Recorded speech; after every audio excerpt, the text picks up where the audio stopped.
Quand on tourne une vidéo, s'il y a bien un truc sur lequel on n'a pas la main à tous les coups, c'est le son ambiant.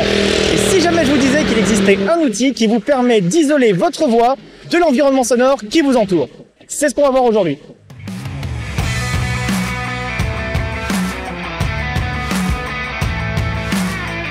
Pour les besoins de ce tutoriel, vous allez avoir besoin du logiciel RX7 de chez Isotope. C'est un logiciel pro, donc payant, mais je vous laisse vous arranger avec votre conscience si jamais vous souhaitez vous le procurer par d'autres biais. Avant de commencer, vous devez exporter votre audio.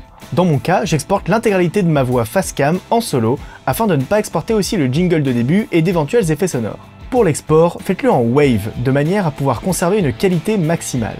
Une fois dans RX7, importez votre audio. Sélectionnez une partie de votre dialogue qui vous servira d'échantillon test. Sur la droite de l'écran, faites dérouler le menu pour atteindre l'outil Dialogue Isolate.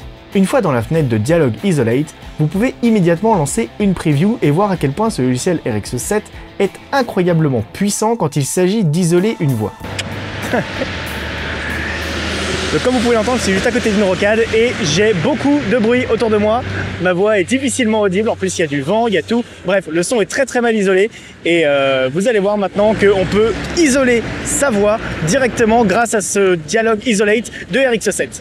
Vous pouvez ensuite bien évidemment ajuster les curseurs de manière à régler la sensibilité, le pourcentage de préservation de l'atmosphère autour de votre voix et le gain éventuel à appliquer à votre voix ou au bruit ambiant. Sachez également que RX7 propose aussi un outil qui permet de supprimer la réverbération d'une pièce. C'est le cas notamment dans mon salon quand j'enregistre, comme c'est une pièce qui est assez grande et pas très meublée, il y a pas mal de petits échos à l'intérieur, juste assez en fait pour que ça puisse s'entendre au micro.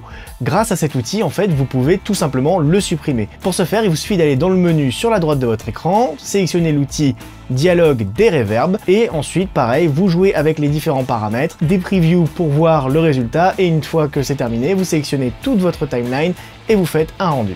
Et bien évidemment il va de soi que l'outil Dialogue des reverbs peut tout à fait être couplé à l'outil Dialogue Isolate qu'on a utilisé au début de ce tutoriel.